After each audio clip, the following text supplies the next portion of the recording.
Alors, maintenant, nous avons câblé un montage non inverseur. Vous savez? Alors, la première des choses. Donc, il faut tout d'abord placer les fils dans les extrémités de la maquette. Donc, l'amplificateur opérationnel, le seul endroit, donc, c'est au milieu de la maquette. Puisqu'on a deux blocs du centre qui sont équipotentiels verticalement et les deux blocs d'extrémité sont équipotentiels horizontalement. Vous savez? Donc, on s'attache de telle manière à ce que les fils de connexion donc, sont placés dans les extrémités pour laisser de la place pour les résistances et les autres dipôles.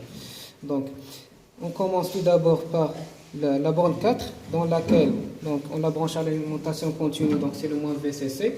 Et dans la borne 7, donc, il y a la plus VCC. Donc, c'est pour alimenter notre amplificateur opérationnel qui est un composant actif, donc nécessitant de l'énergie pour qu'il fonctionne. Alors, la deuxième des choses, donc, il faut repérer les entrées. On a deux entrées, une entrée positive et une entrée négative. Donc, l'entrée positive, c'est dans la borne 3. Alors, puisqu'on l'appelle un montage non inverseur, ça veut dire que le GBF il sera injecté dans la borne 3. Donc, qui est aussi appelé une entrée non inverseuse. Vous savez? Donc, notre GBF il est injecté dans la borne 3. Voilà. Et dans la borne moins, donc on repère les dipôles qui sont attachés à la borne moins. Donc à la borne moins, on a une résistance qui est reliée à la sortie. Après, on a une résistance dans la même borne. Donc on va la placer potentiellement donc, sur la verticale, donc en face de la borne 2. Donc on va placer une patte de la résistance R1. Alors l'autre patte, il sera placée à la masse. Donc si on place cette patte-là donc, dans le bloc d'extrémité, il faut que le fil de connexion il soit horizontalement, puisqu'il y a une potentialité horizontale.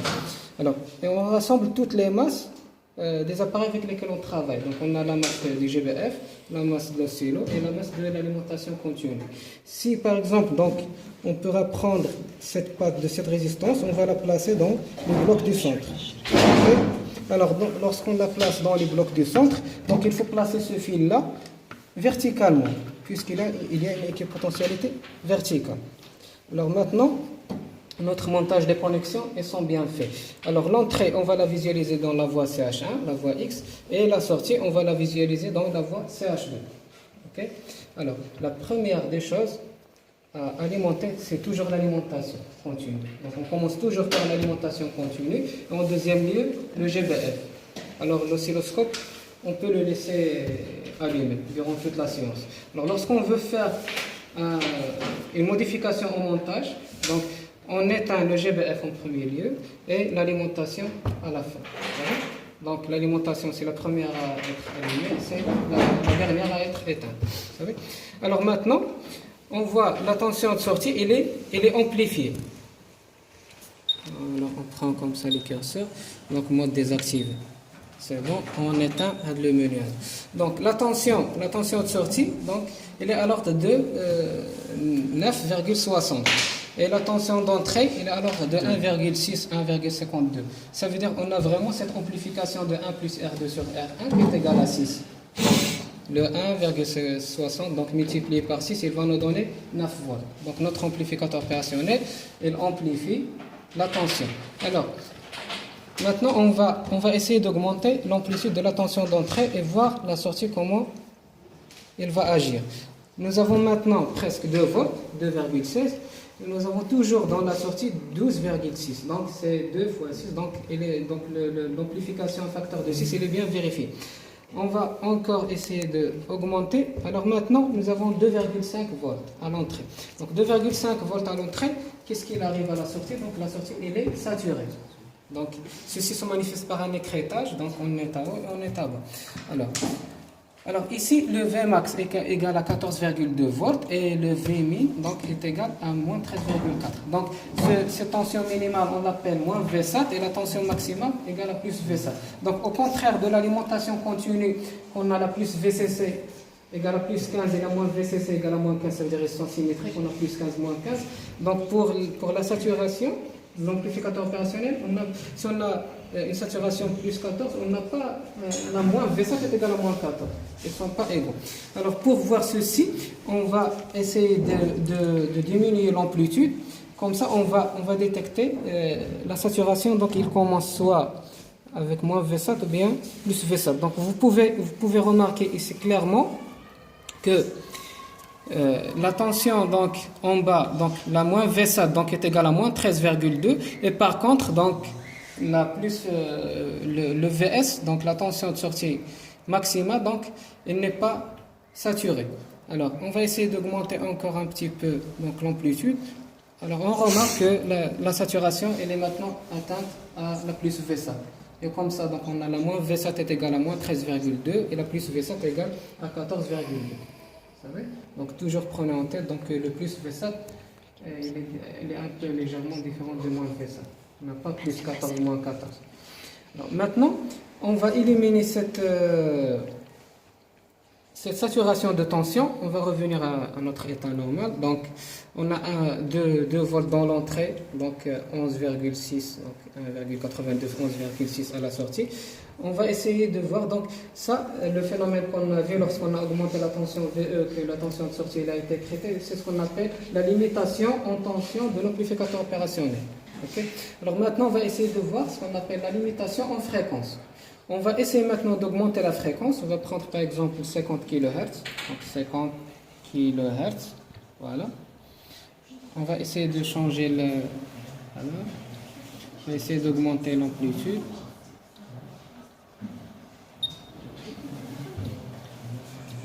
Alors qu'est-ce qu'on remarque? On remarque que lorsqu'on augmente la fréquence, donc le signal de sortie, il est triangulaire. Ça veut dire quoi? Ça veut dire que l'amplificateur opérationnel il ne possède pas la vitesse pour suivre le signal, donc point par point. Parce qu'un signal sinusoïdal donc, se dessine point par point. Donc voir qu'on a augmenté la fréquence, ça veut dire qu'on a augmenté la vitesse, et par conséquent, donc, notre amplificateur opérationnel, donc, il va seulement détecter la crête minimale et la crête maximale. Entre 2 points, donc passe nécessairement une droite. Et comme ça, on aura à la place d'un signal sinusoïdal, un signal triangulaire. Donc c'est ça ce qu'on appelle la triangularisation du signal. Et comme ça, donc le fait de dire que l'amplificateur opérationnel idéal il possède un sigma infini, donc c'est pas vrai. Donc on a détecté un défaut de l'amplificateur opérationnel. Alors, comment calculer ce sigma-là, ce qu'on appelle en anglais slow rate, ou bien la vitesse de balayage. Donc c'est une différence delta VS sur delta T. On va maintenant essayer d'activer le menu curseur, ok? Donc menu, voilà. Alors, on va essayer de calculer le delta VS et le delta T. On va repérer 2 points, donc on passe mode X. Donc, on va par exemple se concentrer, voilà, comme ça. Alors, le curseur A, donc il est sur le 0, on va le désactiver, on active le curseur B. Voilà. Alors, jusque là. Donc, on calcule maintenant un delta T. Ça fait? Donc, le delta T qui est inscrit sur l'oscilloscope, un delta X. Donc, le delta X, donc est égal à 5,6 à 5,60 microsecondes. On va passer maintenant au calcul de delta VS, qui est le delta Y. Donc, le delta VS, donc on va changer le type en Y. Alors, on va déplacer le curseur. Voilà. On va le désactiver, on active le curseur A. Comme ça, voilà. Donc, notre delta Y, ça veut dire le delta VS, donc est égal à 2,76 volts. Et par conséquent, on dit que le sigma est égal à delta VS sur delta T, donc qui est égal à 2,76 sur 5,60. Donc c'est quoi? Donc c'est le volt par microseconde. Donc on se rend compte que notre sigma, donc la vitesse de balayage, elle est à l'ordre de quelques volts par microseconde. Okay? Donc ça signifie la limitation en fréquence. Alors, si on veut maintenant voir la limitation en courant, donc on va placer une résistance à la sortie de l'amplificateur opérationnel. On va placer une boîte à décode, on va essayer de changer la résistance, donc de telle manière à mesurer le courant. Donc on s'attend à avoir une saturation. Donc maintenant, on pourra revenir à notre fréquence normale, donc c'est le 1 kHz. Et par conséquent, donc, on se rend compte bien que notre signal devient encore une fois sinusoïdal. Donc c'est à cause de la fréquence. Alors toujours lorsqu'on veut travailler avec l'amplificateur opérationnel, donc il ne faut pas travailler avec des grandes fréquences, alors de 50 kHz comme ça. Vous savez? Alors, le rythme, oui, les contraintes matérielles. Alors, on a vu donc la limitation de fréquence. Lorsqu'on augmente la fréquence, donc il y a un signal de la sortie qui devient triangulaire. On a vu la limitation en tension, ça veut dire lorsqu'on augmente la tension, donc la sortie, elle est écrétée. Donc cet écrétage-là, donc ça signifie, on a bien traduit, la saturation en tension.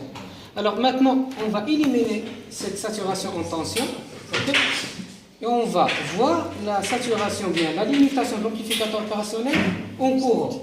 Donc maintenant, nous sommes dans un cas idéal, il n'y a pas de triangularisation de signal, c'est-à-dire qu'il n'y a pas de limitation de fréquence, il n'y a pas de limitation de tension.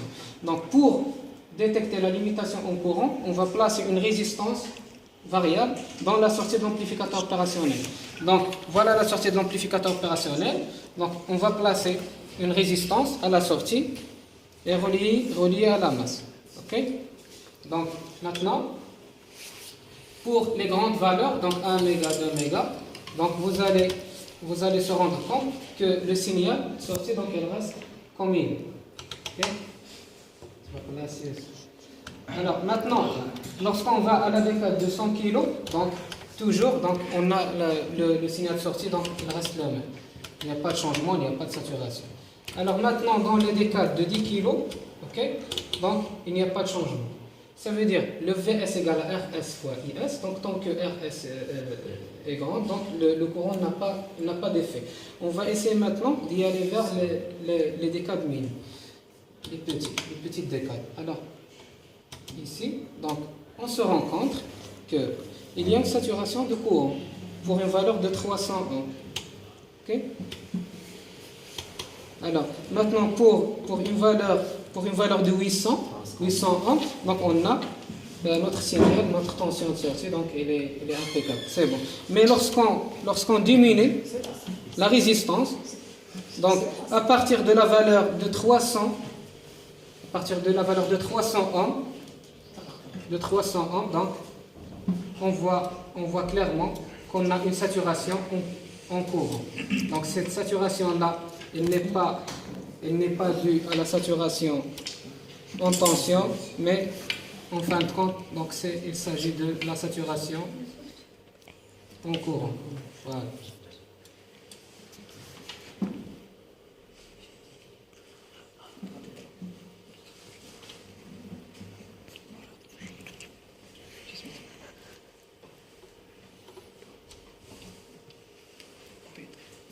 Alors voilà, donc on voit bien que notre signal de sortie, donc il est saturé, donc il est écrété, donc ceci il est dû à la saturation en courant. Oui. On pourra calculer ce courant de sortie. Donc on a une valeur de R qui est égale à 301, ok. On a donc une valeur de tension qui est égale à 6,80. Donc on va diviser 6,80 donc par 300. On va trouver une tension, un courant de saturation IS, donc à l'ordre de 20 milliampères. Vous savez? Donc là,